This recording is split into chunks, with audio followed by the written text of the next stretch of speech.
10-এ মাধ্যমিক পরীক্ষা দেওয়ার পর তোরা যারা ক্লাস 11-এ নতুন অনেক আশা নিয়ে সায়েন্স নিয়ে ভর্তি হয়েছিলি, তোরা হয়তো ভেবেছিস যে ক্লাস 10-এ আমরা মাধ্যমিক যেরকম ভাবে পড়তাম, মানে ভৌতবিজ্ঞান সাবজেক্ট আমরা যেভাবে পড়তাম, হয়তো ক্লাস 11-এও সেরকম সাইজেরই বই থাকবে, বইয়ের ভেতরে সেরকম সাইজেরই কন্টেন্ট থাকবে, যে কন্টেন্টগুলো বা যে চ্যাপ্টারগুলো আমরা একবার পড়লেই পুরোপুরিভাবে মাথায় পুরো গেঁথে যাবে এবং খুব তাড়াতাড়ি আমরা সিলেবাস কমপ্লিট করে নিতে পারবো। তো এখন তোরা হাবুডুবু খাচ্ছিস, আমি জানি যে তোদের অনেকের মধ্যেই এই সংশয়টা আছে যে স্যার আমি এখন সায়েন্স টেকাতে পারবো তো, আমি পাস করব তো। তো দেখ, এই চিন্তাভাবনাটা হওয়াটা অস্বাভাবিক নয়। তোদের মতো বয়স আমাদেরও ছিল, আমাদেরও যখন ক্লাস 11-এ প্রথম স্যার পড়াতেন আমাদের মাথায় কিছু ঢুকতো না, ঠিক আছে? কারণ মাধ্যমিকের পরে যখন আমরা এই সাইজের বই দেখি না, তখন প্রথম 2-3 মাস 4 মাস মানে মাথাতে কিছু ঢুকবেই না।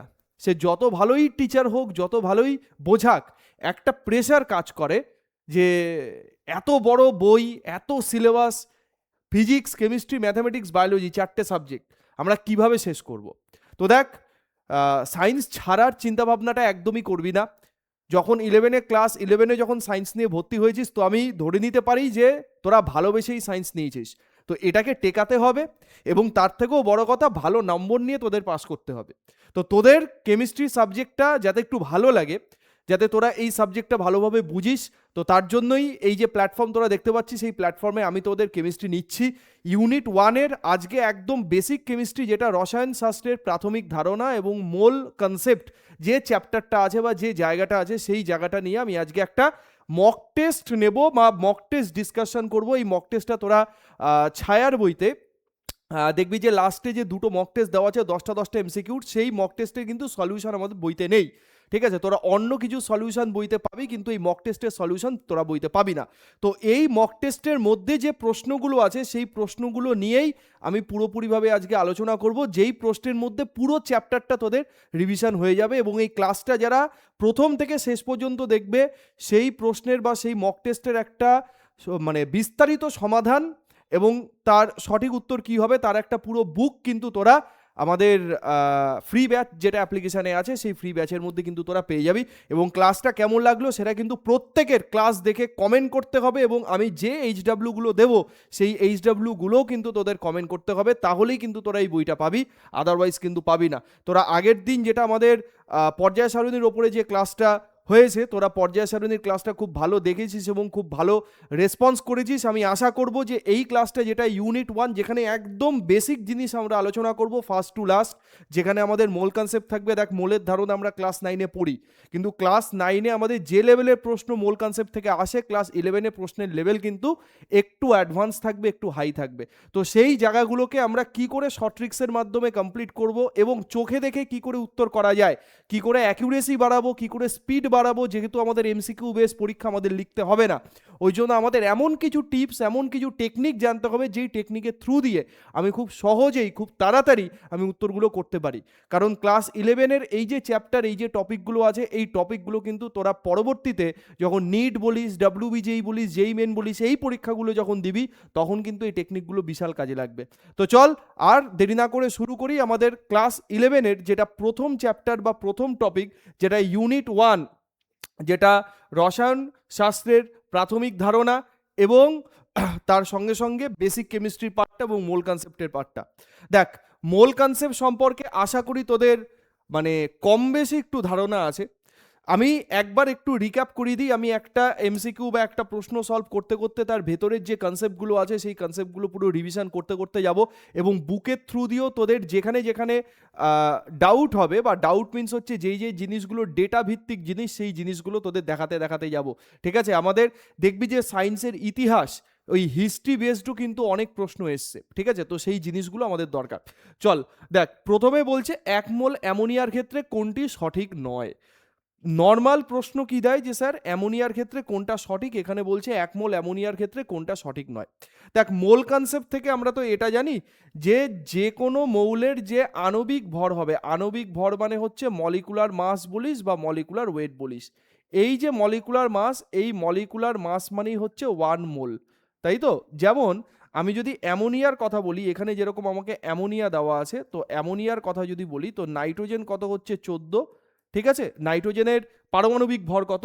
নাইট্রোজেন হচ্ছে 14, স্যার হাইড্রোজেন কটা আছে? 3টে আছে, তার মানে 1 × 3 মানে হচ্ছে 17, মানে 17 গ্রাম পার মোল। তার মানে আমরা বলতে পারি যে 17 গ্রাম অ্যামোনিয়া এইটা মানে আমাদের কত মোল অ্যামোনিয়া? বলবি 1 মোল অ্যামোনিয়া। ঠিক আছে? তার মানে এটা শুধু অ্যামোনিয়া বলে নয়, এটা যে কোনো যৌগের ক্ষেত্রে বা যে কোনো কম্পাউন্ডের ক্ষেত্রে তার পারমাণবিক ভর যা হবে সেটা মানে হচ্ছে তার 1 মোল। ওকে, তার মানে 17 গ্রাম অ্যামোনিয়া, এটা তো আমাদের ভুল হলো। ঠিক আছে? আর 1 মোল যে কোনো পদার্থের মধ্যে কতগুলো অণু থাকে? বলবি অ্যাভোগাড্রো সংখ্যক অণু থাকে। স্যার এইগুলো আমরা ছোটবেলাতে সব জিনিস শিখেছি। তাহলে 1 মোল কম্পাউন্ড মানে যৌগ আমি যা বলি, বা আমি অ্যামোনিয়া এখানে দেওয়া আছে অ্যামোনিয়া দিয়েই লিখি, দেখ 1 মোল অ্যামোনিয়া মানে কত থাকবে? অ্যাভোগাড্রো সংখ্যা। অ্যাভোগাড্রো সংখ্যাকে কিরকম ভাবে লেখা হয়? এন এবং সাফিক্সে এ লেখে। এই এ মিনস হচ্ছে অ্যাভোগাড্রো। হলো? তার মানে এন এর ভ্যালু আমার কত? 6.023 ইন্টু 10⁻23 সংখ্যক আমাদের অণু থাকবে। এইগুলো কিন্তু মানে এই যে সংখ্যাটা, এই সংখ্যাটা কিন্তু বলছি অণুর সংখ্যা। ঠিক আছে? তার মানে এখানে আছে 6.022 ইন্টু 10⁻23, এটা আমাকে বলেছে সঠিক, এটাও আমার সঠিক। ঠিক আছে? আচ্ছা, 1 মোল যে কোনো পদার্থ এনটিপি বা এসটিপিতে, আমি এসটিপির কথাই যদি বলি, 1 মোল অ্যামোনিয়া, এসটিপি মানে কি? Standard temperature and pressure. তার মানে আমি যখন এক্সপেরিমেন্টটা করছি, সেই এক্সপেরিমেন্ট করার সময় আমাকে একটা নির্দিষ্ট উষ্ণতা রাখতে হবে, একটা নির্দিষ্ট চাপ রাখতে হবে। তো সেই উষ্ণতার ভ্যালু কত? স্যার টেম্পারেচারের ভ্যালু হচ্ছে আমাদের 273 কেলভিন, বা আমরা বলতে পারি 0 ডিগ্রি সেন্টিগ্রেড। প্রেশার আমি কত বলবো? 1 বায়ুমণ্ডলীয় চাপ বা 1 অ্যাটমসফিয়ার। ঠিক আছে? এনটিপির ক্ষেত্রে কি হয়? টেম্পারেচারটা ভ্যারি করে, তখন আমরা ঘরের তাপমাত্রা নিই। ঠিক আছে? কিন্তু এসটিপির ক্ষেত্রে যখন আমি বলবো, তখন তাপমাত্রা আমাকে 0 ডিগ্রি সেন্টিগ্রেড নিতে হবে, এবং প্রেশার বা চাপ আমাকে নিতে হবে 1 অ্যাটমসফিয়ার। ওকে, তাহলে 1 মোল অ্যামোনিয়ার এসটিপিতে আয়তন কত হয়? আয়তন হচ্ছে 22.4 লিটার। 22.4 লিটার। এমএল এ যদি আমি বলি, 1 লিটার মানে আমরা জানি কত? 1000 মিলিলিটার বা 1000 এমএল। তো এমএল হিসেবে বললে আমাদের হবে 22,400 এমএল। কি করব? এই 22.4-এর সঙ্গে 1000-কে গুণ করে দেবো। তাহলে 1000 গুণ করে দিলে 22,400 এমএল হবে। তাহলে বলছে যে এসটিপিতে 22.4 লিটার অ্যামোনিয়া, এটাও ঠিক। তাহলে স্যার কোনোটি নয় উত্তর। ঠিক আছে? কারণ দেখ কোয়েশ্চেনটা কি দিয়েছে? কোয়েশ্চেনটা দিয়েছে যে 1 মোল অ্যামোনিয়ার ক্ষেত্রে কোনটি সঠিক নয় বলেছে। আমি তো দেখতে পাচ্ছি 3টেই সঠিক।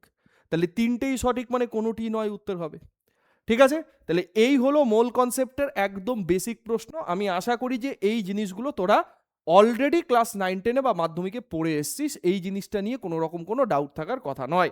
ঠিক আছে? তাহলে এই প্রশ্নের লেভেলটা কি বললাম? একদম বেসিক। নেক্সট কোয়েশ্চেনে যদি আমরা আসি, পরের কোয়েশ্চেনে আমাকে বলেছে, দেখ এই কোয়েশ্চেনটা খুব ইম্পর্টেন্ট একটা প্রশ্ন। ঠিক আছে? এবং খুব কনসেপচুয়াল প্রশ্ন। আমাকে বলেছে অক্সিজেন এবং কার্বনের দুটো আইসোটোপ আছে, কার্বন 12 একটা, কার্বন 14 একটা। এর সঙ্গে যুক্ত হয়ে কার্বন ডাই অক্সাইডের দুটো নমুনা উৎপন্ন করে এবং প্রদত্ত উৎপাতগুলোই ব্যাখ্যা করে বা উৎপাত্তগুলো ব্যাখ্যা করে। উৎপাত্ত মানে হচ্ছে যে যে উপাদানগুলো তৈরি হচ্ছে, বা ধরো আমি কার্বন ডাই অক্সাইড বলছি। ঠিক? তো এটা কোন সূত্রকে ব্যাখ্যা করছে বা কোন সূত্র অনুযায়ী এটা কাজ করছে সেইটা আমাকে বলতে হবে। ভালো করে শোন। প্রথমে যদি আমি স্থিরানুপাত সূত্র বা ভরের নিত্যতা সূত্র বলি, স্যার ভরের নিত্যতা সূত্র মানে হচ্ছে যে কোনো একটা বিক্রিয়াতে রিয়াক্ট্যান্ট মানে বাদিকের যে ভর থাকবে এবং ডান দিকের যে ভর থাকবে, এই দুটো ভর সমান হবে বা ইকুয়াল হবে। যেরকম আমি তোকে বলছি যে এ প্লাস বি থেকে তৈরি হচ্ছে সি প্লাস ডি। ঠিক আছে? তাহলে এ প্লাস ডি মানে বি এর যে মোট ভর, এর ভর যদি আমি এম বলি এবং সি প্লাস ডি, তাহলে এর ভরও এম হবে। মানে কোনো একটা বিক্রিয়ায় বাদিকের ভর এবং ডান দিকের ভর, এই দুটো ভর কি হবে? সমান হবে। ওকে স্যার, তাহলে ভরের নিত্যতা সূত্র এখানে তো প্রযোজ্য হবে না, কারণ স্যার কার্বনের একটার ভর আছে 12। তার মানে এইটা যদি বলি আমরা, তার মানে CO2 যে কার্বন ডাই অক্সাইডের যে দুটো কম্পাউন্ড তৈরি হবে, কেন? কার্বন আর অক্সিজেন যখন দুটো আইসোটোপ বিক্রিয়া করছে তখন কার্বন ডাই অক্সাইড এটা তৈরি হবে। তাহলে CO2 আর আরেকটা তৈরি হবে কি? 14CO2। তুই দেখ এই জিনিস তো ভরের নিত্যতা সূত্র মেনে চলবে না। কেন স্যার? তাদের ভর আলাদা হয়ে যাচ্ছে, তাহলে এটা হবে না। আচ্ছা, গুণানুপাত সূত্র জিনিসটা কি? গুণানুপাত সূত্র কথাটার মানে হচ্ছে যে ধর আমি কার্বন মনোক্সাইড বলছি, CO বলছি। ঠিক আছে? স্যার তারা মানে কার্বন যখন অক্সিজেনের সঙ্গে জুড়ছে, একই মৌল যখন ভিন্ন ভিন্ন মৌলের সঙ্গে জুড়ছে, তখন তারা এই মৌলের যে পারমাণবিক ভর সেই পারমাণবিক ভরের সরল গুণিতকে যুক্ত হবে। যেরকম কার্বন মনোক্সাইডে যদি আমি কার্বন আর অক্সিজেনের ভরের কথা বলি, তাহলে কার্বন কত, কার্বন বলবি 12, অক্সিজেন কত, অক্সিজেন হচ্ছে 16। আমি যদি কার্বন ডাইঅক্সাইড বলি, তাহলে কার্বন ডাইঅক্সাইড হলে কার্বন দেখ 12, অক্সিজেন কত, 16 × 32। তার মানে আমি বলতে চাইছি এর যে অনুপাত হবে সেটা 8:16:24:32:40 এইভাবে হবে। তার মানে এই যে গুণিতক, এই গুণিতকের আকারে যুক্ত হচ্ছে, এটা তো হবে না, কারণ তাদের ভর আলাদা। এই জন্য গুণানুপাত সূত্র আমাদের ভুল হয়ে গেল। মিথানুপাত সূত্র আমাদের কি হবে? তুই দেখ, কার্বন তো দুটো আলাদা আলাদা আছে। মিথানুপাত সূত্র মানে কি? সূত্র মানে হচ্ছে যে স্যার, যদি আমি মিথেন বলি, সাপোজ আমি বললাম মিথেন, তো মিথেনে কার্বন আর হাইড্রোজেনের অনুপাত কত? তুই ভালো করে লক্ষ্য কর। মিথেনে কার্বন কত আছে? 12, হাইড্রোজেন কত আছে? 4। কার্বন কত আছে? 12, কার্বনের পারমাণবিক ভর। আর মিথেনে হাইড্রোজেন 4টে আছে, তার মানে 1 × 4, মানে টোটাল কত হবে? 4। তাহলে এটাকে যদি কাটাকাটি করি, কাটাকাটি করলে 3:1 আসবে। ওকে স্যার, আমি যদি কার্বন ডাইঅক্সাইড বলি, তাহলে কার্বন ডাইঅক্সাইডে কার্বন আর অক্সিজেনের অনুপাত কত হবে? 12, অক্সিজেন কত? 16। তাহলে 12:16 মানে 3:8। ঠিক আছে। আমি যদি স্যার জল বলি, H2O বলি, তাহলে H2ওর ক্ষেত্রে তুই দেখ, H2ওর ক্ষেত্রে হাইড্রোজেন আর অক্সিজেনের অনুপাত কত হবে? হাইড্রোজেন আছে 2 ইউনিট, 1 × 2, মানে হাইড্রোজেন হচ্ছে 2, আর অক্সিজেন হচ্ছে 16 তার পারমাণবিক ভর, তার মানে 1:8। তুই একটা জিনিস ভালো করে লক্ষ্য করতো, হাইড্রোজেন, কার্বন আর অক্সিজেনের রেশিও সেম আছে, তাদের যে অনুপাত সেই অনুপাতটা সমান আছে? বলবি হ্যাঁ। স্যার কিভাবে সমান? তুই দেখ, কার্বন হাইড্রোজেন অক্সিজেন যদি করিস, কার্বন 3 ইউনিট আসছে, হাইড্রোজেন 1 ইউনিট আসছে, অক্সিজেন 8 ইউনিট আসছে। তুই তিনটে যৌগ দেখ, মিথেন বল, কার্বন ডাইঅক্সাইড বল, জল বল, তো সেখানে তুই কার্বন দেখ 3 একক, হাইড্রোজেন দেখ এখানেও 1, আবার হাইড্রোজেন দেখ এখানেও 1, কার্বন দেখ এখানে 3, ঠিক আছে, অক্সিজেন দেখ এখানে 8, অক্সিজেন দেখ এখানে 8। তার মানে তুই যাই অনুপাত করিস, তিনটের অনুপাত করলে এই হবে। এইটাকে আমরা বলি হচ্ছে কি? মিথানুপাত সূত্র। ঠিক আছে। তার মানে এইখানে তো কার্বনের ভর আলাদা, কার্বন একটায় 12, একটায় 14, তার মানে যখন ভর আলাদা হয়ে যাচ্ছে তখন এই যে অনুপাতের কথা বলছি, এই অনুপাত তো ফিক্স থাকবে না, এই অনুপাত তো আলাদা হয়ে যাবে। তার মানে ভর আলাদা মানে অনুপাতও আলাদা। দ্যাটস ওয়াই এটার ক্ষেত্রে উত্তর হবে কোনোটি নয়। কনসেপ্ট বোঝা গেল আমার? এই জায়গাটা কিন্তু খুব ইম্পর্টেন্ট, এবং এই পোর্শনটাকে আমাকে ভালো করে বুঝতে হবে, এবং এই জায়গাটাকে ভালো করে আমাকে ব্যাখ্যা করতে হবে।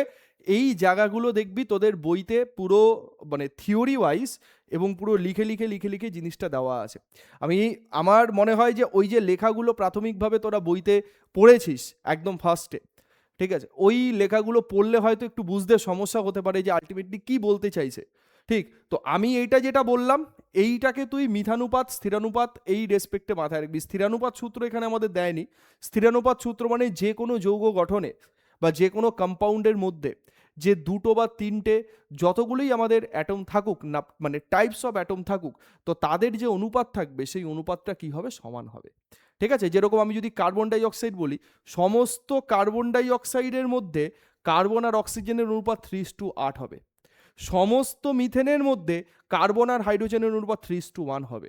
সমস্ত জলের মধ্যে হাইড্রোজেন আর অক্সিজেনের অনুপাত 1:8 হবে। তার মানে এই যে অনুপাতগুলোর কথা আমি বলছি, এই অনুপাতগুলো যে কোনো যৌগ গঠনের ক্ষেত্রে ফিক্সড হবে।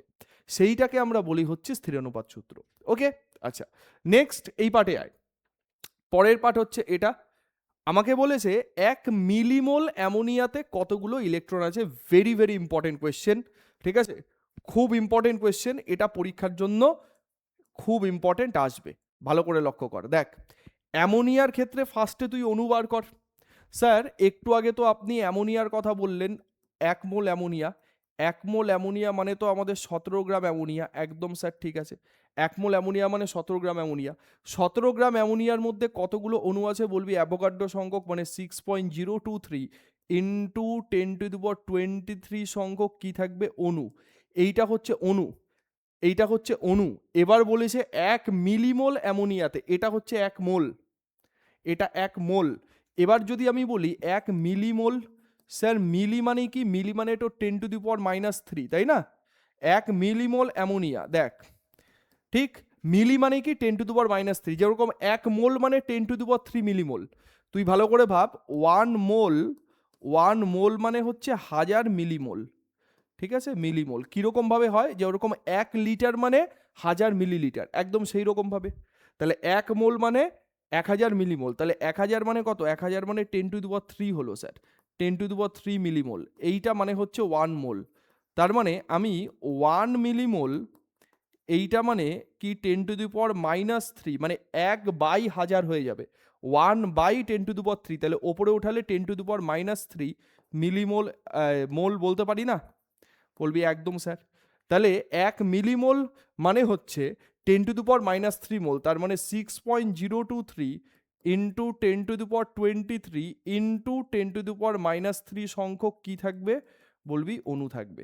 তার মানে কত, 1 মিলিমোলের মধ্যে 3 ঘর আমাদের কমে যাবে, 6.023 ইন্টু 10⁻23 সংখ্যক অণু। আমাকে কিন্তু অণু বার করতে দেয়নি, সরি 10⁻20 সংখ্যক অণু, আমাকে কিন্তু অণু বার করতে দেয়নি, আমাকে বলে দিয়েছে কতগুলো ইলেকট্রন আছে। ভালো করে বোঝ, তুই 6.022 ইন্টু 10⁻20 দুম করে অপশান বি দাগিয়ে দিবি, ভুল হয়ে যাবে, কারণ এখানে আমাকে বলেছে কতগুলি ইলেকট্রন আছে, কতগুলো ইলেকট্রন আছে বলেছে। স্যার ইলেকট্রন কি করে বার করব, অ্যামোনিয়াতে টোটাল কতগুলো ইলেকট্রন আছে তুই বল, অ্যামোনিয়াতে ইলেকট্রন বলেছে, তাহলে নাইট্রোজেন, নাইট্রোজেন মানে প্রোটন সংখ্যা 7, ইলেকট্রন সংখ্যাও 7, তাহলে নাইট্রোজেনের মধ্যে আছে 7টা ইলেকট্রন, হাইড্রোজেনের মধ্যে আছে 3টে ইলেকট্রন, 7 আর 3 কটা ইলেকট্রন আছে, বলবি 10টা ইলেকট্রন আছে টোটাল। তাহলে এই যে 10টা ইলেকট্রন হলো, তাহলে 1 মিলিমোল অ্যামোনিয়ার মধ্যে 10টা, বা 1 মোল অ্যামোনিয়া বা 1 মিলিমোল অ্যামোনিয়া যা বলি তার মধ্যে 10টা ইলেকট্রন আছে, তার মানে মোট ইলেকট্রনের সংখ্যা, ইলেকট্রন নাম্বার, এইটা কত হবে, এইটা হবে 6.023 ইন্টু 10⁻20 ইন্টু 10, কারণ একটার মধ্যে আছে 10টা ইলেকট্রন, তাহলে এতগুলো অণুর মধ্যে কতগুলো ইলেকট্রন থাকবে, ঠিক আছে, 1 মোলের মধ্যে আছে 10টা ইলেকট্রন, তাহলে এতগুলো মানে একটা অণুর মধ্যে আছে 10টা ইলেকট্রন, 1 মলিকুল অ্যাকচুয়ালি, 1 মলিকুল, একটা অণুর মধ্যে আছে 10টা ইলেকট্রন, তাহলে এতগুলো অণুর মধ্যে টোটাল, তাহলে 20টা 10 আর একটা 10, তার মানে ultimately 6.023 into 10⁻21, 10⁻21 number of electron হবে, ঠিক আছে, 10⁻21 মানে 10, তার পাওয়ারে কত হচ্ছে 21, তার মানে আলটিমেটলি উত্তর কিন্তু ডি, উত্তর কিন্তু ডি, ঠিক আছে। এই জায়গাগুলোকে একটু ভালো করে রিভিশন করতে হবে, এই জায়গাগুলোকে একটু ভালো করে পড়তে হবে, ঠিক আছে, আদারওয়াইজ কিন্তু ভুল হয়ে যাবে। হ্যাঁ, নেক্সট পরের প্রশ্নে আয়, বলছে 1 মোল মিথাইন অ্যামিনের সঙ্গে নাইট্রাস অ্যাসিডের বিক্রিয়ায় এনটিপিতে উৎপন্ন হয়। দেখ এইটা আবার হচ্ছে বিক্রিয়া ভিত্তিক প্রশ্ন, এই যে কোশ্চেনটা, এই প্রশ্নটা আবার বিক্রিয়া ভিত্তিক। তো মিথাইল অ্যামিনের ফর্মুলা কি স্যার, অ্যামিন গ্রুপ মানে হচ্ছে NH3 আর মিথাইল মানে হচ্ছে CH3, এটা অর্গানিক কেমিস্ট্রিতে পড়বি পরে, ঠিক আছে।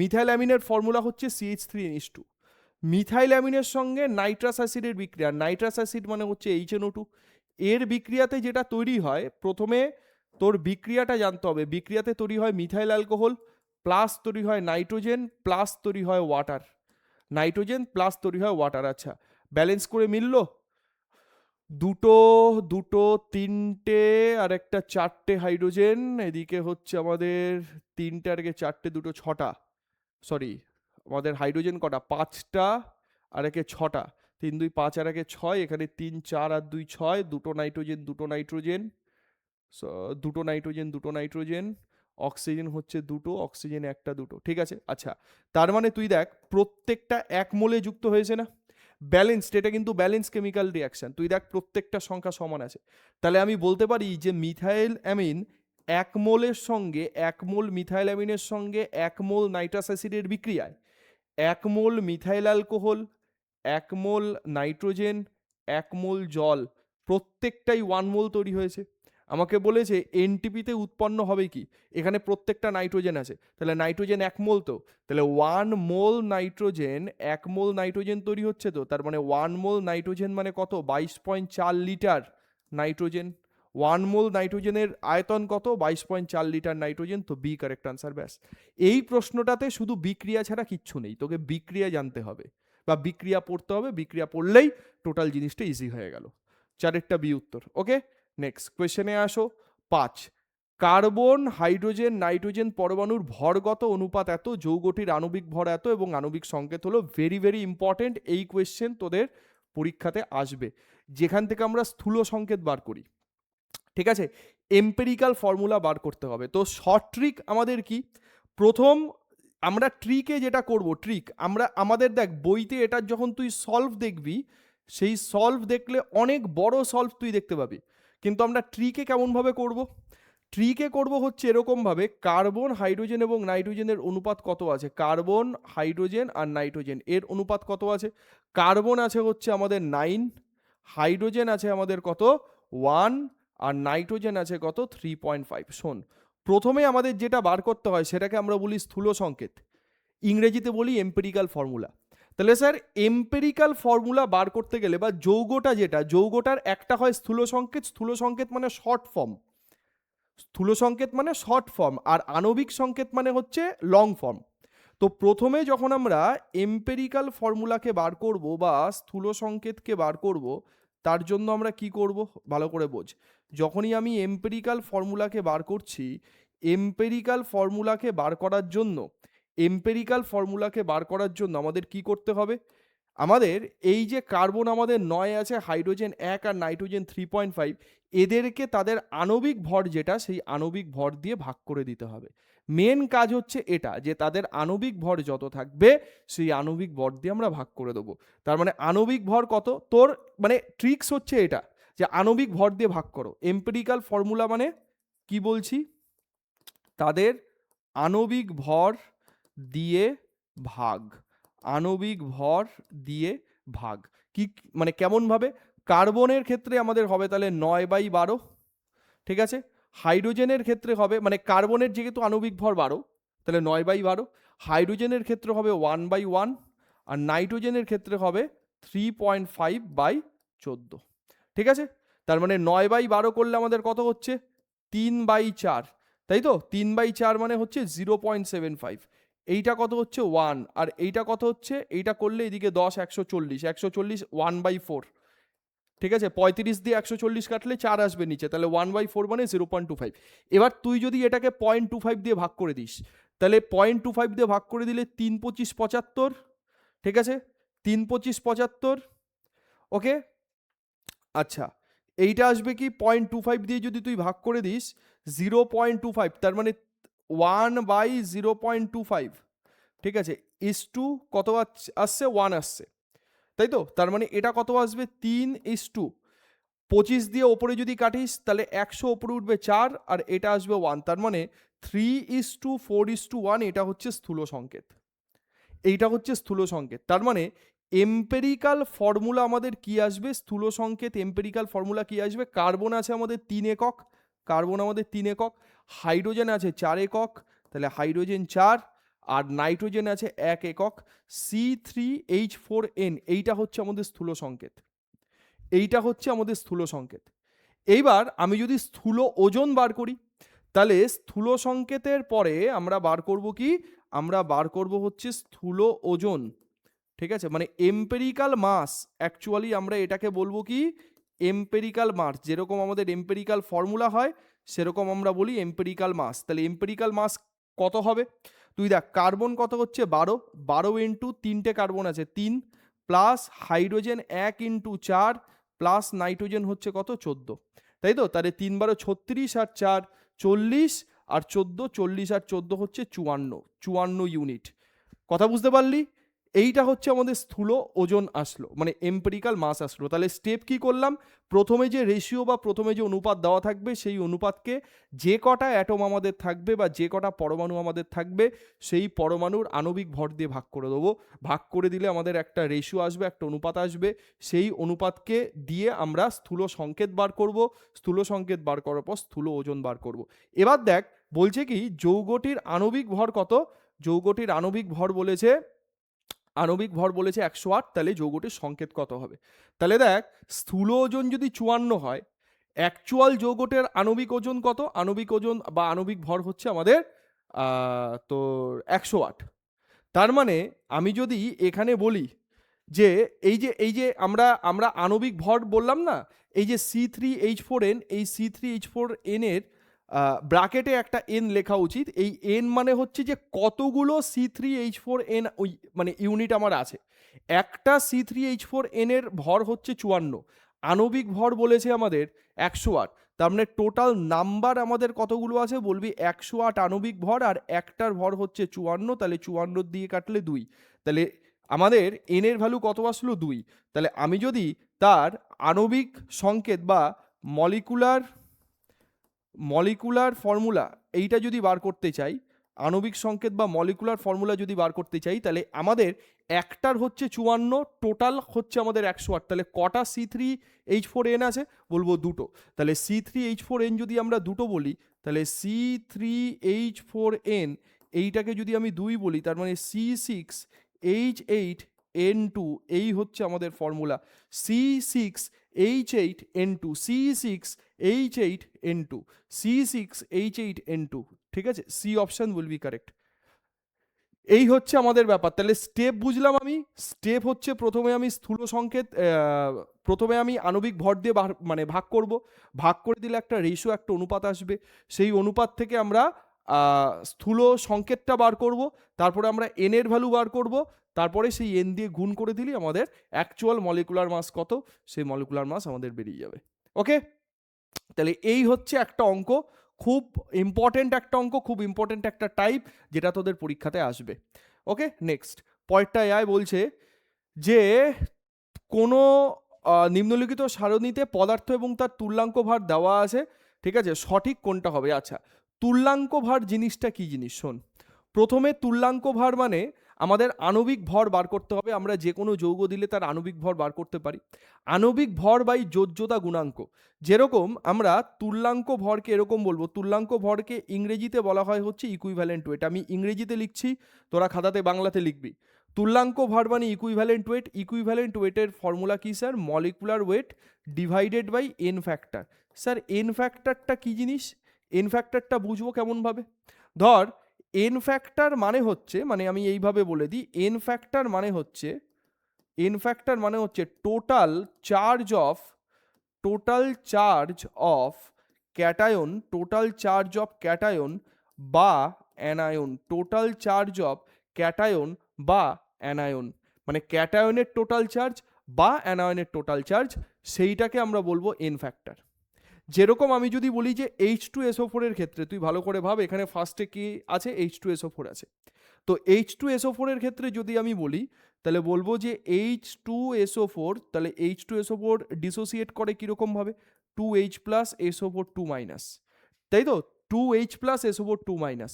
তাহলে কটা ক্যাটায়নের চার্জ আছে? 2 ইন্টু প্লাস 1 মানে হচ্ছে প্লাস 2। তার মানে এখানে এন এর ভ্যালু কত হবে? 2। তুই ক্যাটায়নের চার্জ দেখ, প্লাস 2 আসবে, অ্যানায়নের চার্জ দেখ, মাইনাস 2 আসবে, তার মানে এন এর ভ্যালু কত আসবে? 2। আচ্ছা, যদি আমি Al2SO4 হোল 3 বলি, Al2SO4 হোল 3 বলি, এটা হচ্ছে অ্যালুমিনিয়াম সালফেট, তাহলে এইটাকে ভেঙে লিখলে হবে 2Al3 প্লাস আর 3SO4 2 মাইনাস।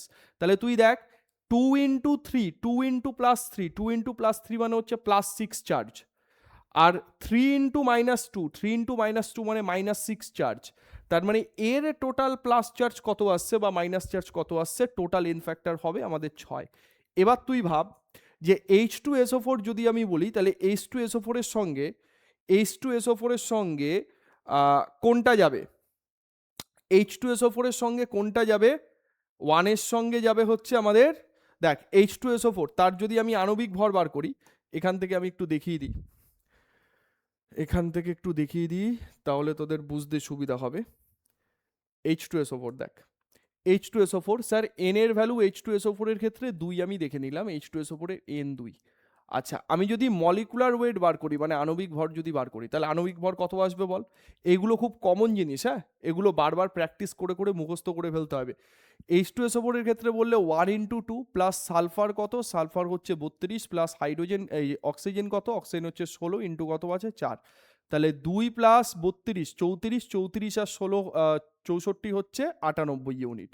H2SO4 98। তার মানে আমি যদি H2SO4 এর ইকুইভ্যালেন্ট ওয়েট বার করতে চাই স্যার, তুল্যাঙ্ক ভর যদি বার করতে চাই, তাহলে তুল্যাঙ্ক ভর কত বলবো? 98 হচ্ছে আমাদের আণবিক ভর, ডিভাইডেড বাই তার এন ফ্যাক্টর কত? এন ফ্যাক্টর হচ্ছে 2, তাহলে 98 বাই 2 মানে কত? 49 আসবে।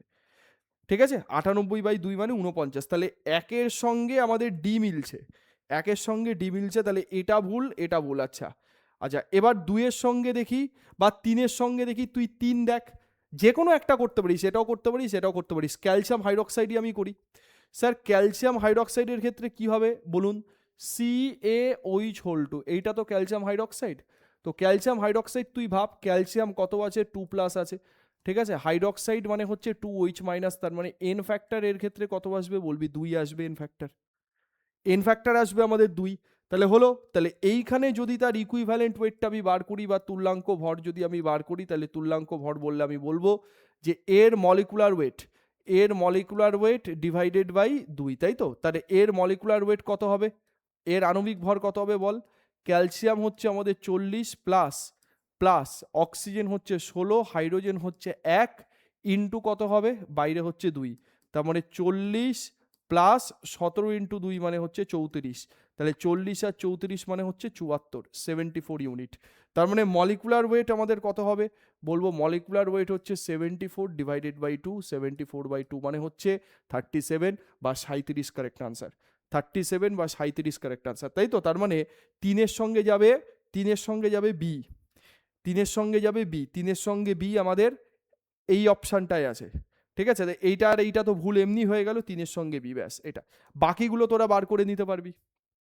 অ্যালুমিনিয়ামের ক্ষেত্রে 27 ধরবি, অ্যালুমিনিয়াম হচ্ছে 27, ঠিক আছে। বাকিগুলো এমনি বার করে নিতে পারবি। আমি দুটো মিলিয়ে দিলাম, সেইখান থেকে আমি উত্তর করে দিলাম। দুটো মানে সালফুরিক অ্যাসিডের সঙ্গে এটা হবে 49, আর 3-এর সঙ্গে যাবে হচ্ছে 37। এই দুটো মিলিয়ে দিলাম, উত্তর এমনি হয়ে গেল, ঠিক আছে। তাহলে ইজি প্রশ্ন। তুল্যাঙ্ক ভর মানে হচ্ছে এটা, যে তার আণবিক ভর আমি বার করব by total charge of cation বা টোটাল চার্জ অফ অ্যানায়ন। ক্যাটায়নের টোটাল চার্জ বা অ্যানায়নের টোটাল চার্জ দুটো সমানই হয়, তুই যে কোনো একটা দেখলেই হয়ে যাবে, ঠিক আছে। যে কোনো কিছুর ক্ষেত্রে তুল্যাঙ্ক ভর এটা। এবার এখানে একটা জিনিস বলে দিই, যে যদি এন ফ্যাক্টর 1 হয়, যেরকম ফর এক্সাম্পল নোট বলে লিখবি একটা জিনিস, যে if N factor equal to 1, যদি এন ফ্যাক্টর মানে 1 হয়, মানে ধর ক্যাটায়নের চার্জও 1, অ্যানায়নের চার্জও 1। স্যার এক্সাম্পল আছে? একদম আছে। এক্সাম্পল কাকে বলবো? ধরো আমি বলছি লবণ মানে NaCl। তো NaCl ডিসোসিয়েট করে বা ভেঙে কীরকম তৈরি হয় বলবি? Na+ হয় আর Cl- হয়। তাহলে এন ফ্যাক্টর এর ক্ষেত্রে কত আসছে? 1 আসছে। এই যে এন ফ্যাক্টরের মান আমি 1 বলছি, তাহলে এন ফ্যাক্টরের মান 1 হলে স্যার কি দেখতে পাবো আমরা? তুল্যাঙ্ক ভর, এইটা মানে তো আণবিক ভর ডিভাইডেড বাই এন ফ্যাক্টর। তাহলে এন যদি 1 হয়ে যায়, তাহলে আমি কি এটা বলতে পারি না যে তার ইকুইভ্যালেন্ট ওয়েট আর তার মলিকুলার ওয়েট এই দুটো জিনিস সমান স্যার? তার তুল্যাঙ্ক ভর এবং তার আণবিক ভর এই দুটো জিনিস সমান, এটা কি বলতে পারি না? ডেফিনেটলি পারি। তাহলে যাদের ক্ষেত্রে এন ফ্যাক্টরের মান 1, তাদের ক্ষেত্রে তুল্যাঙ্ক ভর এবং আণবিক ভর সমান হবে, ঠিক আছে। ওকে স্যার, ভালো কথা। নেক্সট, এবার হচ্ছে এই প্রশ্নটা 7। দেখ, এইটা হচ্ছে সায়েন্সের ইতিহাস বেস প্রশ্ন, মানে হিস্ট্রি বেস কোয়েশ্চেন। এই কোয়েশ্চেনটাকে আমি বলছি হিস্ট্রি বেসড। আচ্ছা, কিরকম বলছে? বিজ্ঞানী গেলুসা গ্যাস আয়তন সূত্র প্রকাশ করেন, বার্জেলিয়াস তার বিখ্যাত বার্জেলিয়াস প্রকল্প উপস্থাপন করেন, জন ডাল্টন বিখ্যাত পরমাণুবাদ, এবং ইতালীয় বিজ্ঞানী আমেদিও অ্যাভোগাড্রো তার অ্যাভোগাড্রো প্রকল্প প্রকাশ করেন। এবার দেখ কোনটা কত সালে, মানে আমাকে বলেছে বিজ্ঞানের এই বিখ্যাত প্রকল্পগুলির প্রকাশকাল ক্রম অনুযায়ী সাজাও। ছায়ার বইতে দেখবি এই প্রশ্নটা দিয়েছে, ঠিক আছে। ছায়ার বইতে দেখবি এই কোয়েশ্চেনটা আছে। তাহলে প্রকাশকাল অনুযায়ী যদি আমি সাজাই, তাহলে কিরকম সাজাবো? দেখ, জন ডাল্টনের, যেটা ডাল্টনের পরমাণুবাদ, এটা 1803-এ হয়, আর আমেদিও অ্যাভোগাড্রো এটা 1811। এইটা সব থেকে ফার্স্টে, এটা সব থেকে লাস্টে, তাই তো? তার মানে 3 সব থেকে ফার্স্টে হবে, 4 সব থেকে লাস্টে হবে, সি অপশান হবে। দেখ এখানে আমি বুকসে এই জিনিসটা লিখে দিয়েছি, তোদের একবার একটু দেখিয়ে দিলে তোরা আরো ভালো করে বুঝবি, আরো ভালো করে বুঝতে পারবি। সেটা হচ্ছে যে এইটাই, দেখ এইখানে ব্যাখ্যাটা ভালো করে শোন। এই যে ইতিহাস অনুযায়ী উল্লেখিত প্রকল্প বা সূত্রগুলির আনুমানিক প্রকাশকাল: জন ডাল্টনের পরমাণুবাদ আনুমানিক 1803 খ্রিস্টাব্দ, গেলুসাকের গ্যাস আয়তন সূত্র 1808, বার্জেলিয়াসের প্রকল্প 1810, এবং সবশেষে অ্যাভোগাড্রোর প্রকল্প যেটা 1811 খ্রিস্টাব্দ, যা পূর্ববর্তী পর্যবেক্ষণগুলোকে সামঞ্জস্যভাবে সম্পূর্ণরূপে ব্যাখ্যা করে, সেই জন্য সঠিক উত্তর সি, ঠিক আছে। এই দুটো জিনিস আমাদের সব থেকে বেশি লাগে বলে এই দুটো জিনিসকে আমি বলে দিলাম। অন্তত এই দুটোর সাল একটু মাথায় রাখতে হবে, যে এই যে অ্যাভোগাড্রো প্রকল্প, কারণ বিজ্ঞানের ইতিহাসে অ্যাভোগাড্রো প্রকল্প একটা বিরাট ইম্পর্টেন্ট জিনিস, ঠিক আছে? তো সেই জন্য এটা। আর ডাল্টনের পরমাণুবাদ মানে অ্যাটমিক থিওরি প্রথম প্রকাশ করেন বিজ্ঞানী জন ডাল্টন। তো সেই জন্য ডাল্টনের পরমাণুবাদ সব থেকে ফার্স্টে হয় এই চারটের মধ্যে। তাহলে 3, 1, 2, 4 এটা কারেক্ট আনসার হবে। আমি বইটা দিয়ে দেবো, এইগুলো এখান থেকে পড়ে নিবি। ছায়ার বইতে এই প্রশ্নগুলো কিন্তু আছে মক টেস্টে, ঠিক আছে? লাস্টে যে মক টেস্ট আছে দেখবি চ্যাপ্টারের, সেখানে কিন্তু এই জিনিস আছে। নেক্সট, নিচের প্রশ্নটিতে দুটি বিবৃতি আছে, বিবৃতি 1 এবং 2 প্রদত্ত উত্তর সংকেত ব্যবহার করে সঠিক উত্তরটি নির্বাচন করো। দেখ, 1 মোলার H2SO4 এবং 1 নর্মাল H2SO4 এর গাঢ়ত্ব সমান, এটা কখনো হয় না, ঠিক আছে? সবসময় নর্মালিটি এবং মোলারিটি এই দুটোর মধ্যে পার্থক্য বা দুটোর মধ্যে সম্পর্ক যদি আমি বলি, তাহলে সেইটা সবসময় মাথায় রাখবি যে normality n is equal to molarity into n factor. মানে আমি বলছি যে যদি কারোর n ফ্যাক্টর, যোজ্যতা গুণাঙ্ক যেটাকে বলি বাংলাতে, যেটা একটু আগে দেখালাম, n ফ্যাক্টর যদি 1 হয়, যদি 1 হয়, তাহলে নর্মালিটি এবং মোলারিটি সমান হবে। If n equal to 1 then normality is equal to molarity. এবার তুই বল যে H2SO4 তার তো n ফ্যাক্টর 2, এর তো n 2, তাহলে n 2 হলে এটা তো সমান হবে না। এবার বলছি H2SO4 এর তুল্যাঙ্ক ভর মানে H2SO4 এর আণবিক ভর বাই 2, একটু আগে বার করলাম না যে 98/2, 98/2 মানে হচ্ছে 49। তার মানে এটা ভুল, এটা ঠিক। বিবৃতি 2 এবং বিবৃতি 1 পরস্পর বিরোধী, ভুল ঠিক তো ওইভাবে দেয়নি, বিরোধী দিয়েছে, তার মানে এটা উত্তর হবে, ঠিক আছে? এটা কিভাবে হয়, এটা নর্মালিটি, মোলারিটি এগুলো আমাদের ক্লাস 12-এ সলিউশন চ্যাপ্টার বা দ্রবণ চ্যাপ্টারে আছে। সেই দ্রবণ চ্যাপ্টারে আমরা এগুলোকে খুব ভালোভাবে পড়বো, ঠিক আছে? এগুলো দ্রবণ চ্যাপ্টারে আছে। বেশ, তাহলে এটা হয়ে গেল আমাদের। তাহলে ইকুইভ্যালেন্ট ওয়েট আমরা দেখে নিলাম। এন ফ্যাক্টর মানে কি আশা করি এবার প্রত্যেকটার ক্ষেত্রে বার করতে পারবি, কোনো সমস্যা হবে না। নেক্সট, পরেরটায় আয় দেখি। বলছে গ্যাসের বাষ্প ঘনত্ব একটি এককবিহীন রাশি এবং গ্যাসের বাষ্প ঘনত্বের মান গ্যাসটির ওপর প্রযুক্ত চাপ এবং তাপমাত্রার ওপরে নির্ভরশীল নয়। আচ্ছা দেখ, বাষ্প ঘনত্ব মানে কি? কোনো গ্যাসের ঘনত্ব বাই একই চাপ এবং তাপমাত্রায় হাইড্রোজেন গ্যাসের ঘনত্ব। আমরা ভেপার ডেন্সিটিকে কিভাবে লিখি? ফর্মুলা কি? ভেপার ডেন্সিটি বা বাষ্প ঘনত্ব মানে কি? বাষ্প ঘনত্বর ফর্মুলা হচ্ছে যে গ্যাসের বাষ্প ঘনত্ব বার করতে চাইছি সেই গ্যাসের ঘনত্ব কত ডিভাইডেড বাই হাইড্রোজেন গ্যাসের ঘনত্ব কত এসটিপিতে। হাইড্রোজেন গ্যাসের ঘনত্ব কত? এসটিপি, অ্যাট এসটিপি বলছি। আচ্ছা, এটা মাথায় রাখবি, এসটিপিতে হাইড্রোজেন গ্যাসের যে ঘনত্ব হয় এটা 0.089 গ্রাম পার সিসি হয়, 0.089 গ্রাম পার সিসি। এইটা হচ্ছে হাইড্রোজেন গ্যাসের ঘনত্ব। তো দেখ, যেহেতু বাষ্প ঘনত্ব দুটো সমজাতীয় রাশির অনুপাত, তো মানে বাষ্প ঘনত্ব বার করতে গেলে ঘনত্ব বাই ঘনত্ব আমরা করি, ঘনত্ব বাই ঘনত্ব আমরা করছি, ঠিক আছে? তাহলে দুটো সমজাতীয় রাশির অনুপাত, তার মানে আলটিমেটলি ঘনত্ব ঘনত্বের অনুপাত কি হবে? কেটে যাবে তো। তাহলে এইটা একটা এককবিহীন রাশি এবং প্রযুক্ত চাপ এবং তাপমাত্রার উপরে নির্ভরশীল নয়, ঠিক আছে? এটা তার মানে এটা আমাদের ঠিক আছে, এটা আমাদের ঠিক আছে। হ্যাঁ, আচ্ছা, গ্যাসের বাষ্প ঘনত্ব বলছে গ্যাসের প্রমাণ ঘনত্ব ইন্টু 0.089, এটা ভুল হলো, এটা পুরো উল্টো দিয়েছে। দেখ, বাষ্প ঘনত্ব মানে হচ্ছে গ্যাসের ঘনত্ব বাই হাইড্রোজেন গ্যাসের ঘনত্ব। মানে আমি যদি এই ফর্মুলাটাকে লিখি, ফর্মুলাটাকে লিখলে আমি এই রকম লিখবো যে vapour density equal to density of the gas, DG লিখলাম মানে হচ্ছে গ্যাসের ঘনত্ব, ঠিক আছে? আর এইখানে হচ্ছে vapour density VD of gas, এইটা লিখলাম ডিভাইডেড বাই 0.089, এইভাবে আমাদের লিখতে হবে। তাহলে গ্যাসের বাষ্প ঘনত্ব মানে হচ্ছে গ্যাসের প্রমাণ ঘনত্ব ইন্টু 0.089 নয়, এটা ভুল, গ্যাসের প্রমাণ ঘনত্ব বাই 0.089, কারণ 0.089 হচ্ছে হাইড্রোজেন গ্যাসের ঘনত্ব, ঠিক আছে, প্রমাণ চাপ এবং তাপমাত্রায়। তাহলে এটা ঠিক আছে, এটা ভুল আছে। বিবৃতি 1 মিথ্যা, বিবৃতি 2 সত্যি, ঠিক আছে? এইটা পরপর আমাদের এখানে লেখা আছে, ভালো করে লক্ষ্য কর, এটা পরপর আমাদের এখানে লেখা আছে। এইটা, এই দেখ, এই যে সংজ্ঞায়িত হয় যে সমআয়তন হাইড্রোজেন গ্যাসের ভরের সাপেক্ষে গ্যাসের ভরের অনুপাত হিসেবে। তাহলে ভেপার ডেন্সিটি মানে হচ্ছে গ্যাসের ঘনত্ব বাই হাইড্রোজেন গ্যাসের ঘনত্ব একই চাপ এবং তাপমাত্রায়। মানে যে গ্যাসটার ঘনত্ব তুই মাপছিস সেইটা যে উষ্ণতা এবং চাপে মাপা হচ্ছে, সেই একই চাপে হাইড্রোজেন গ্যাসের ঘনত্ব মাপা হচ্ছে, ঠিক আছে? ওই জন্য বিবৃতি 1 সঠিক হবে, এবং এটাকে যেটা বললাম যেটা ভাগ হওয়ার কথা ছিল ওখানে গুণ লেখা আছে, দ্যাটস ওয়াই এটা ঠিক। নেক্সট, পরের কোশ্চেনে আসি আমরা।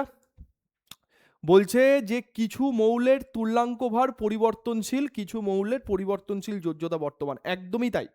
আমরা পর্যায় সারণীতে ডি ব্লক এলিমেন্ট পড়ি, ঠিক আছে? ডি ব্লক এলিমেন্ট মানে হচ্ছে সন্ধিগত মৌল বা সন্ধিগত ধাতু, ডি ব্লক।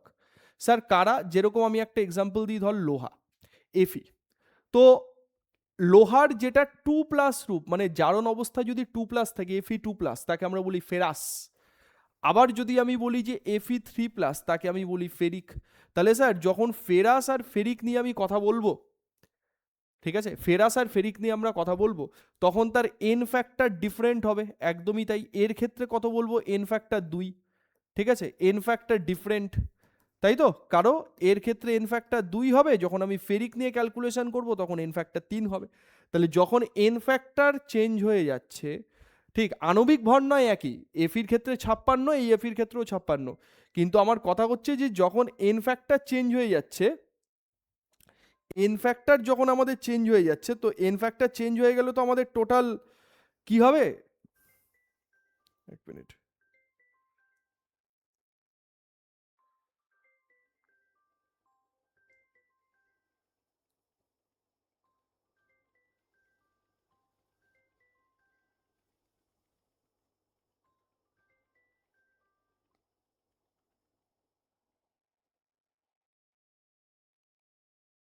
ওকে, দেখ, যখন এন ফ্যাক্টর আমাদের চেঞ্জ হয়ে যাচ্ছে, তাহলে এন ফ্যাক্টর চেঞ্জ হয়ে গেলে আমাদের তুলাঙ্ক ভরও পাল্টে যাবে, কারণ আণবিক ওজন একই থাকুক, এন এর ভ্যালু চেঞ্জ হয়ে গেলে আমাদের ইকুইভ্যালেন্ট ওয়েটও চেঞ্জ হয়ে যাবে। তাহলে এটা আমাদের ভুল। সরি, কিছু মৌলের তুলাঙ্ক ভর পরিবর্তনশীল, এটা আমাদের ঠিক। কিছু মৌলের পরিবর্তনশীল যোজ্যতা বর্তমান, একদম স্যার, এই কারণেই তো এটা হচ্ছে। পরিবর্তনশীল যোজ্যতা আছে দেখেই তো এটা হচ্ছে, পরিবর্তনশীল যোজ্যতা না থাকলে তো হতো না। তাহলে এ এবং আর উভয় সঠিক, আর হলো এর সঠিক ব্যাখ্যা, একদমই তাই। অ্যাসারশন রিজন টাইপের কোয়েশ্চেন তোদের কাদের করতে প্রবলেম হয় তোরা একবার জানাবি, যে কাদের এই বিবৃতিমূলক প্রশ্নগুলো যেগুলো আছে, বিবৃতিমূলক প্রশ্নগুলো করতে প্রবলেম হয়। এই জায়গাগুলো কিন্তু একটু এখন থেকে ডিল করতে হবে, কারণ পরবর্তীতে কম্পিটিটিভ পরীক্ষা যখন দিতে যাবি তখন কিন্তু এগুলো লাগবে। এসটিপিতে 0.2 মোল CH4 গ্যাসের আয়তন, এ তো একদমই সোজা কোয়েশ্চেন, ঠিক আছে? এটা SW দিলাম, এইটা আমি নিজে করে দেবো না, এই প্রশ্নটা SW দিলাম যে 0.2 মোল মিথেন গ্যাসের আয়তন কত হবে এসটিপিতে, এটার উত্তর দিবি। 0.2 মোল মিথেন গ্যাসের আয়তন কত হবে, উত্তর দিবি। নেক্সট, পরের কোয়েশ্চেনে আয়। এটা 1 মোল সোডিয়াম ধাতু এবং 1 মোল সোডিয়াম আয়নের ভরের পার্থক্য কত? ভেরি ভেরি ইম্পর্টেন্ট, এটাও খুব ভালো কনসেপচুয়াল প্রশ্ন। দেখ ভালো করে, খুব ভালো করে লক্ষ্য করবি এই জায়গাগুলো, ঠিক আছে? এগুলো ইম্পর্টেন্ট কিন্তু। কোয়েশ্চেন আমাকে বলেছে যে 1 মোল সোডিয়াম ধাতু এবং 1 মোল সোডিয়াম আয়নের ভরের পার্থক্য। দেখ, সোডিয়াম ধাতু থেকে সোডিয়াম আয়ন কখন তৈরি হয়, ফার্স্টে এটা আমাকে বুঝতে হবে।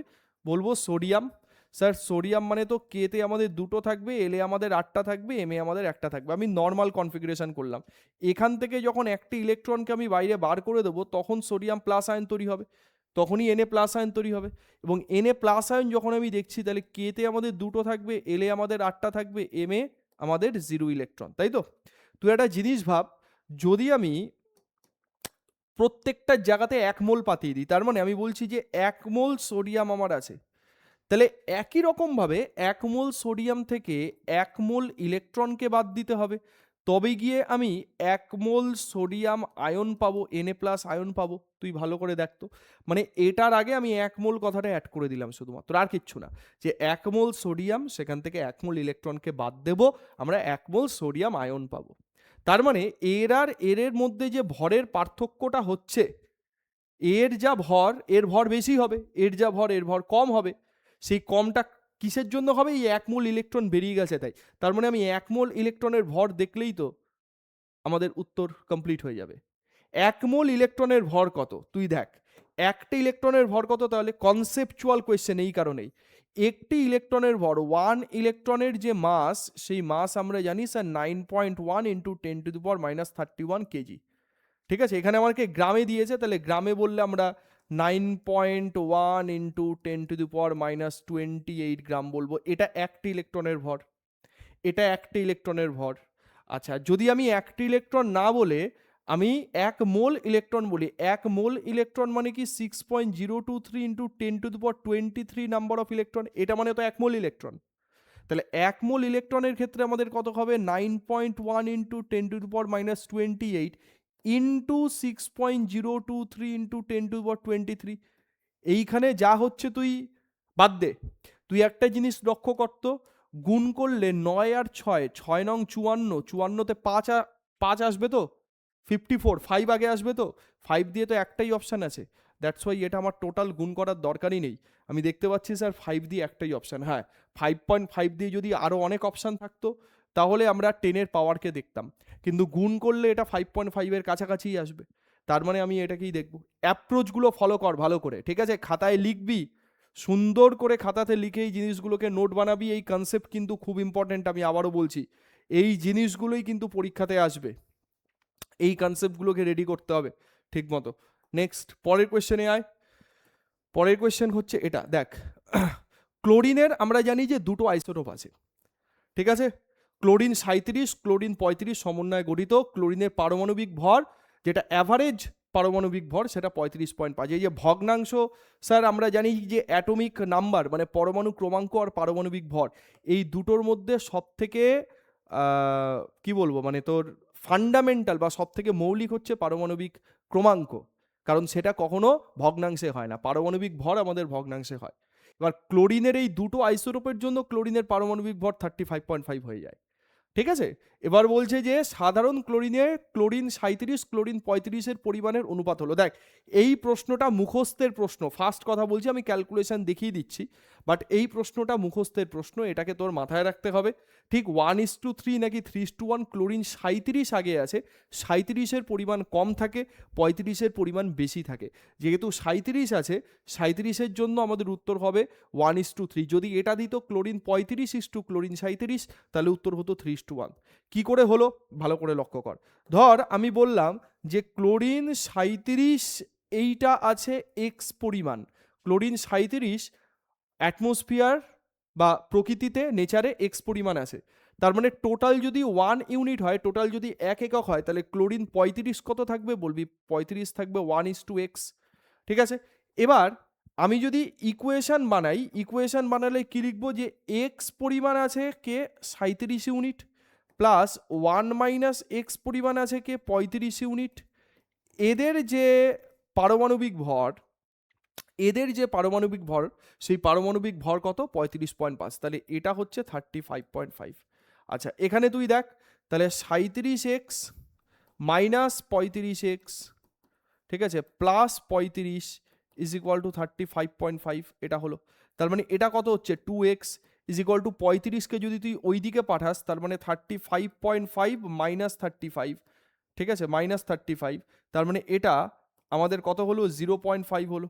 তাহলে 0.5/2, 0.5/2, 0.5/2 মানে 0.25, তার মানে এক্স এর ভ্যালু যদি 0.25 হয়, এক্স মানে যদি 0.25 হয়, তাহলে 1 - এক্স মানে কত হবে 0.75, ঠিক আছে, 1-এর থেকে 0.25 বাদ দিবি।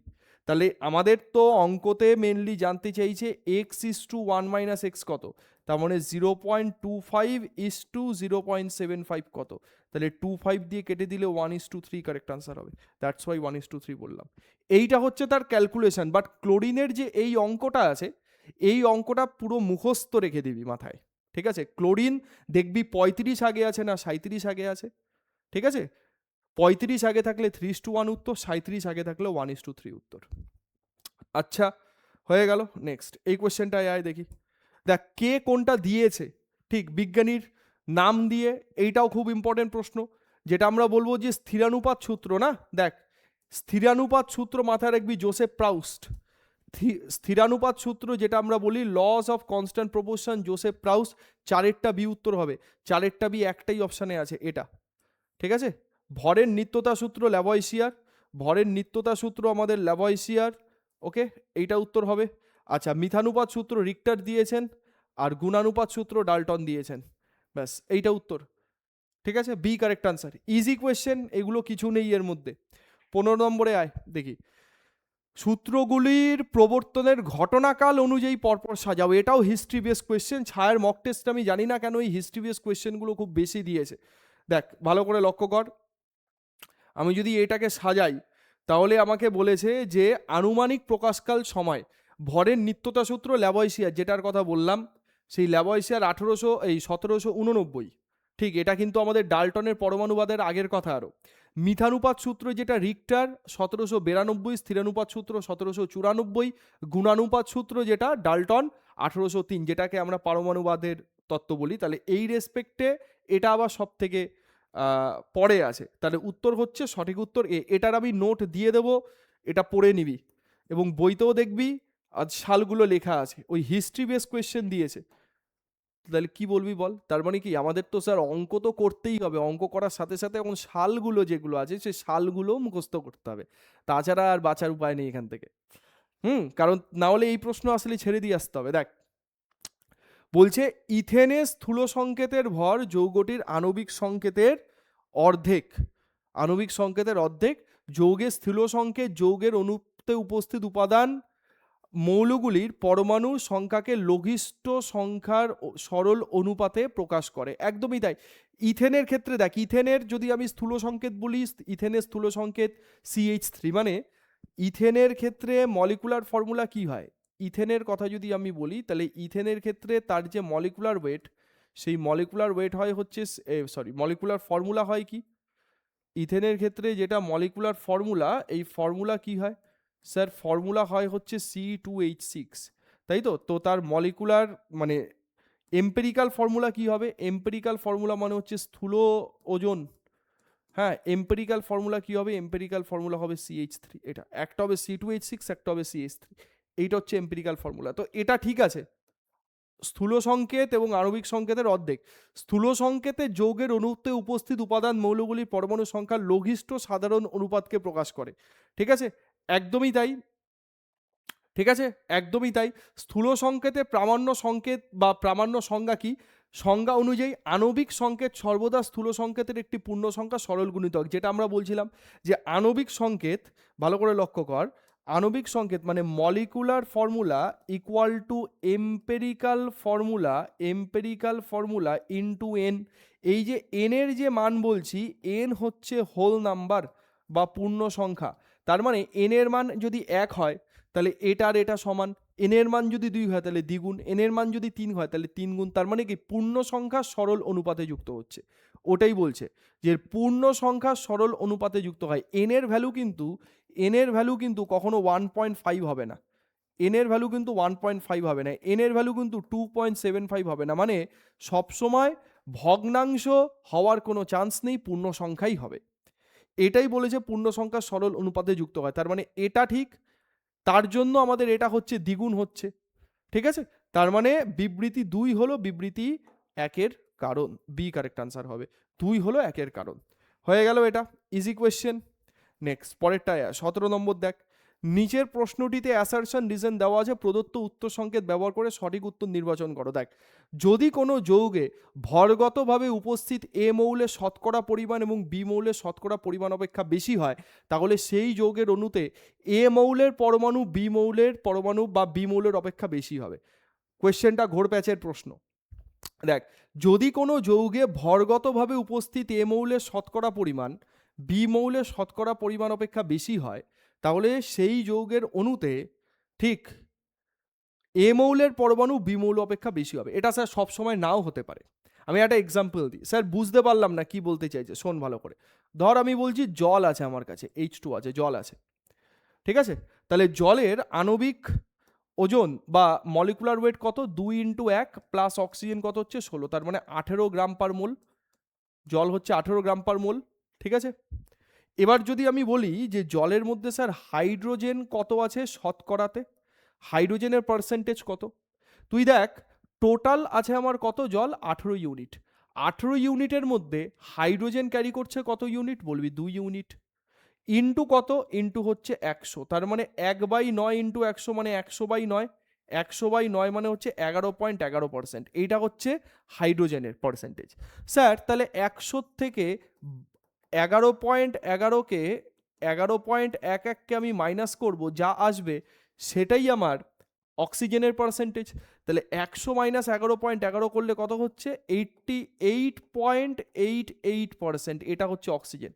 তুই একটা জিনিস লক্ষ্য করতো, স্যার অক্সিজেনের শতকরা তো বেশি আছে, হাইড্রোজেনের শতকরা তো কম আছে, তাহলে এই কথা অনুযায়ী অক্সিজেনের অণুর সংখ্যা বেশি থাকার কথা ছিল, হাইড্রোজেনের অণুর সংখ্যা কম থাকার কথা ছিল। কিন্তু এই সংকেতে তো উল্টো বলছে, সংকেতে বলছে, জলের সংকেতে বলছে দুটো হাইড্রোজেন অ্যাটম আর একটা অক্সিজেন অ্যাটম আছে, দুটো হাইড্রোজেন অ্যাটম আর একটা অক্সিজেন অ্যাটম আছে, এটা জলের সংকেতে বলছে। তাহলে এই জলের সংকেতে দুটো হাইড্রোজেন আর একটা অক্সিজেন, তাহলে তো এটা মিলল না। হিসাব মতো তো অক্সিজেনের পার্সেন্টেজ বেশি, ওই জন্য অক্সিজেনের সংখ্যা বেশি থাকার কথা ছিল, কিন্তু নয় তো, হাইড্রোজেনের পার্সেন্টেজ তো কম, তাহলে হাইড্রোজেনের সংখ্যা কম থাকার কথা ছিল। তার মানে এটা সবসময় সত্যি নয় যে শতকরা পরিমাণ বেশি হলেই সেই মৌলের অনুসংখ্যা বেশি হবে, না, ডিপেন্ড করবে তার আণবিক ভর কত, তার কন্ট্রিবিউশন কত তার উপরে, এটাই হচ্ছে বিষয়। ঠিক আছে, তার কন্ট্রিবিউশন কত তার উপরে। আমি 10 ঘন্টা মানে দিনে পড়ছি এটা মানেই যে আমি ভালো মার্কস পাবো তা নয়। আমি 10 ঘন্টার জায়গাতে যদি আমি 5 ঘন্টাও পড়ি, 5 ঘন্টা যদি সলিড পড়ি, তাইলেই আমি বেশি মার্কস পাবো। তার মানে কতক্ষণ পড়ছি ইম্পর্টেন্ট নয়, কতটা এফেক্টিভ পড়ছি, কতটা কার্যকরী পড়াশুনো করছি, কতটা আমার মাথায় ঢুকছে, কতটা কনসেন্ট্রেশন নিয়ে আমি পড়ছি, সেইটা ইম্পর্টেন্ট। এর মতনই এই জিনিসটা, ওই জন্য বলছি যে যৌগ মধ্যস্থ কোনো মৌলের ভর উপস্থিত মৌলটির পরমাণু সংখ্যার সমানুপাতিক না। ভর কার সঙ্গে সমানুপাতিক? পরমাণুর সংখ্যাও তো হবে এবং পারমাণবিক ভর হবে তার সঙ্গে সমানুপাতিক। যেরকম আমি যদি এটা বলি, দেখ এখানে তো জলের ব্যাখ্যা দেওয়া আছে, এই যে দেখ, কোনো মৌলের ভর সেই মৌলের পরমাণু সংখ্যার সমানুপাতিক, যেহেতু পরমাণুর ভর স্থির তাই মোট ভর মানে পরমাণু সংখ্যা ইন্টু পারমাণবিক ভর। তার মানে পরমাণুর সংখ্যা শুধু বেশি হলেই হবে না, পারমাণবিক ভরও বেশি হতে হবে। ঠিক আছে, ওকে। তো বিষয়টা হচ্ছে এই রকম। তাহলে একটা জিনিস দেখ, আমি যদি রিজনের কথা বলি, যৌগ মধ্যস্থ কোনো মৌলের ভর উপস্থিত মৌলের পরমাণু সংখ্যা সমানুপাতিক, দুটোর ওপর নির্ভর করছে, কিন্তু সমানুপাতিক তো অবশ্যই তাই। মোট ভর আর পরমাণু সংখ্যা আছে, পারমাণবিক ভর আছে, তার মানে পরমাণু সংখ্যা যদি বাড়ে মোট ভরও বাড়বে, কারণ এটার সঙ্গে এটা সমানুপাতিক আছে। এটা যদি বাড়ে তাহলে এটাও বাড়বে। তাহলে অবশ্যই মানে সমান আর সমানুপাতিকের মধ্যে পার্থক্য আছে। এটা যদি সমান বলতো তাহলে ভুল হয়ে যেত। এখানে সমানুপাতিক বলেছে মানে ঠিক আছে, সমানুপাতিক কথাটা বলা মানে ঠিক আছে, তার মানে এ হচ্ছে ভুল আর হচ্ছে সঠিক, এটা হবে। এ হচ্ছে সঠিক নয় কিন্তু আর সঠিক। এই দেখ অ্যাসারশন রিজন টাইপের কোয়েশ্চেনগুলো যে তোদের আজকে করিয়ে দিচ্ছি, আশা করি এখান থেকে বিরাট লাভ পাবি তোরা, মানে বিরাট উপকার পাবি। এই কোয়েশ্চেনগুলো সবাই করায় না এবং এই কোয়েশ্চেনগুলো পড়তে সমস্যা হয় আমি জানি, এই জন্যই বলছি। নেক্সট দেখ, নিচের কোন বক্তব্যগুলি সত্যি? কোনো যৌগের একাধিক স্থূল সংকেত থাকা সম্ভব। কোনো একটা পার্টিকুলার যৌগ তার একাধিক স্থূল সংকেত থাকা সম্ভব না স্যার, কোনো একটা যৌগের স্থূল সংকেত একটাই হবে, স্থূল সংকেত একটাই হবে, একটা নির্দিষ্ট যৌগের আলাদা আলাদা স্থূল সংকেত হবে না। এবার বলছে দুই বা তার বেশি সংখ্যক যৌগের স্থূল সংকেত একই হতে পারে, এটাও ঠিক। এটা ঠিক কি করে? ধর আমি বলছি আমার কাছে ফর্মালডিহাইড আছে HCHO, ঠিক আছে, এই যে ফর্মালডিহাইডের ক্ষেত্রে দেখবি না এন এর ভ্যালু 1 আসে, এই জন্য তার এম্পেরিক্যাল ফর্মুলা, তার স্থূল সংকেত এবং আণবিক সংকেত মলিকুলার ফর্মুলা এই দুটো সমান হয়। আমি যদি আবার গ্লুকোজ বলি C6H12O6, এই দুটো কম্পাউন্ড তো পুরোপুরি আলাদা কম্পাউন্ড, কিন্তু গ্লুকোজের ক্ষেত্রে তুই ভাব কার্বন হাইড্রোজেন আর অক্সিজেনের অনুপাত কত, বলবি কার্বন আছে 6, হাইড্রোজেন আছে 12, অক্সিজেন আছে 6, তার মানে 1:2:1। তার মানে এর যে এম্পেরিক্যাল ফর্মুলা হবে, এম্পেরিক্যাল ফর্মুলা কি হবে? C1 হবে, H2 হবে, O1 হবে, তার মানে CH2O, এইটা হচ্ছে তার স্থূল সংকেত। ঠিক আছে, ফর্মালডিহাইডের ক্ষেত্রে স্থূল সংকেত দেখতো CH2O হচ্ছে, এর ক্ষেত্রেও তো স্থূল সংকেত CH2O হচ্ছে, কিন্তু এই দুটো যৌগ তো আলাদা পুরো, একটা গ্লুকোজ একটা ফর্মালডিহাইড, তাহলে দুটো যৌগই আলাদা। তার মানে দুটো যৌগের ক্ষেত্রে বলছে স্থূল সংকেত একই হতে পারে, ঠিক আছে স্যার। স্থূল সংকেত ইন্টু n মানে হচ্ছে আণবিক সংকেত, ঠিক আছে স্যার। স্থূল সংকেত দ্বারা কোনো যৌগকে নির্দিষ্টভাবে সূচিত করা সম্ভব না। স্থূল সংকেত তো এর ক্ষেত্রেও CH2O, এর ক্ষেত্রেও CH2O, তার মানে আমি কি করে বুঝবো যৌগটা এটা না এটা? তাহলে শুধু স্থূল সংকেত দিয়ে হবে না, তার সঙ্গে সঙ্গে আমাদের n এই যে গুণাঙ্কটাই, গুণাঙ্কের ভ্যালুও জানতে হবে। তাহলে স্থূল সংকেত দ্বারা কোনো যৌগকে নির্দিষ্ট বলছে, নির্দিষ্ট কথাটা ভুল, এটা ভুল। কোনো যৌগে স্থূল এবং আণবিক সংকেত একই হতে পারে, হ্যাঁ স্যার একই হতে পারে। যখন এন এর মান 1 হবে তখন এম্পিরিক্যাল ফর্মুলা আর মলিকুলার ফর্মুলা 1, এটাই তো বললাম। তাহলে কোনটা কোনটা উত্তর হবে আমাদের? 2, 3, 5, 2, 3, 5। আমাকে বলেছে সত্য। এ কি ডি অপশান কোথায় গেল? 1 মিনিট, ডি অপশান কোথায় গেল? ডি অপশানে 2, 3, 5 ছিল, দেখেছো দেখেছো দেখেছো দেখেছো দেখেছো দেখেছো? এখানে ডি অপশান, এটা পড়েনি গো। ডি অপশান হবে 2, 3 ও 5, এইটা উত্তর হবে 2, 3, 5। এইগুলো সত্য, বাকিগুলো মিথ্যা। 2, 3, 5 হবে। ক্লিয়ার? পুরো কনসেপ্ট ডিসকাশন করে দিলাম, পুরো জিনিস। এখান থেকে বিবৃতিমূলক প্রশ্ন তোদের প্রবলেম হয় আমি জানি, টোটাল বিবৃতিমূলক প্রশ্ন ডিসকাশন করে দিলাম। নেক্সট, এবার দেখ সোডিয়াম সালফেট যৌগটির তুল্যাঙ্ক ভর কত? এটা আমি SW দেবো। সোডিয়াম সালফেটের ফর্মুলা আমি লিখে দিচ্ছি, Na2SO4, এই হচ্ছে সোডিয়াম সালফেট। সোডিয়াম কত হচ্ছে? 23, ঠিক, ইন্টু 2, সালফার মানে কত? 32, অক্সিজেন মানে কত? 16, কটা আছে? 4টে, ইন্টু 4, তাহলে 46 প্লাস 32 প্লাস 64, তাহলে 64 আর 32 হচ্ছে 96, 96 আর 46 মানে হচ্ছে 142, ঠিক আছে? 142, তাহলে 142 হলো। 142-এর পরে তোরা এটার এন ফ্যাক্টর বার করবি। এন ফ্যাক্টর কত? ঠিক, এই এন ফ্যাক্টর বার করবি, তারপর তুল্যাঙ্ক ভর বার করবি। Equivalent weight divide equal to molecular weight by N factor, ঠিক আছে? এটা HW থাকলে উত্তর বলবি কত আসবে। সোডিয়াম সালফেটকে ব্রেক করে দেখতে হবে, ভেঙে দেখতে হবে যে সোডিয়াম সালফেট কি আসে, তার রেসপেক্টে হবে এটা। ওকে, আচ্ছা নেক্সট হচ্ছে দেখ, নেক্সট হচ্ছে একটি ধাতব ক্লোরাইডে 20.2% ধাতু আছে, ধাতুটির যোজ্যতা 3 হলে পারমাণবিক ভর কত হবে? একটা জিনিস দেখ ভাই, প্রথমে তোর এখানে যে যে ডেটা দেওয়া আছে, তুই অঙ্ক তো করতেই পারবি, অঙ্ক নিয়ে কোনো সমস্যা নেই, আমি ডেসক্রিপটিভ প্রসেস দেখিয়ে দিচ্ছি কি করে অঙ্কটা করতে হবে। বাট এমনি কি টিক দিয়ে উত্তর বার করা যাবে? আরামসে যাবে। তুই এখানে 9 দেখ, 9 কার হয় স্যার আণবিক ভর? 9 আণবিক ভর হয় হচ্ছে ফ্লুরিনের, ঠিক আছে? তো ফ্লুরিনের যোজ্যতা তো 1 হবে না। 27 কার হয় স্যার? 27 হয় হচ্ছে অ্যালুমিনিয়ামে। অ্যালুমিনিয়াম 3+ আয়নে ভাঙে, হতে পারে স্যার। 24 কার হয়? 24 হচ্ছে ম্যাগনেসিয়ামের। তো ম্যাগনেসিয়াম কেমন ভাঙে স্যার? ম্যাগনেসিয়াম তো 2+ ভাঙে, তাহলে এটা হতে পারে না। 8 কার? 8 তো অক্সিজেন, ঠিক, 8 তো অক্সিজেন, আমাকে ধাতুটির মানে আছে বলা, তাহলে এটা হবে না। উত্তর একমাত্র 27 হতে পারে, উত্তর একমাত্র হতে পারে 27, ঠিক আছে? আর কিচ্ছু না। এবার দেখ, আমি যদি বলি যে 20.2% ধাতু আছে একটা ধাতব ক্লোরাইডে, ধর আমি তাহলে ধাতুটির যোজ্যতা যদি 3 হয়, ক্লোরাইড মানে তো, ক্লোরাইড মানে তো ক্লোরিন Cl মাইনাস রূপে থাকবে। ক্লোরাইড কথাটার মানে কি? ক্লোরাইড মানে হচ্ছে, ক্লোরাইডের সংকেত কি? Cl মাইনাস, এটা ক্লোরাইডের সংকেত Cl মাইনাস। ধাতুটার যোজ্যতা যদি 3 হয় তাহলে M তার যোজ্যতা 3, ক্লোরিন তার যোজ্যতা 1, তাহলে সংকেত কি হবে স্যার? ক্রিস ক্রস করব। ক্রিস ক্রস মানে কি? যে এর সংকেত এ পাবে, এর সংকেত এ পাবে, তার মানে ক্লোরাইডের সংকেত হবে MCl3। তুই দেখ, এম এর জায়গাতে একমাত্র যদি তুই অ্যালুমিনিয়ামকে পাতাস তবেই তোর AlCl3 হবে, ঠিক আছে?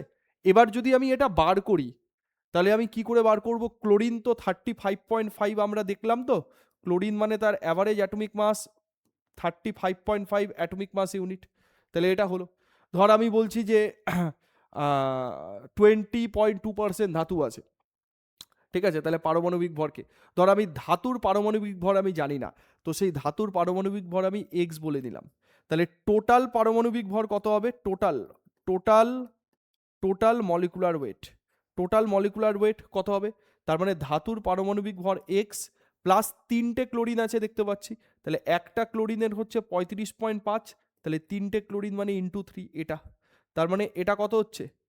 এটা কত হচ্ছে? 3 35 মানে হচ্ছে 105 আর 15, তার মানে 106.5, তাহলে 106.5 প্লাস এক্স, এটা হলো।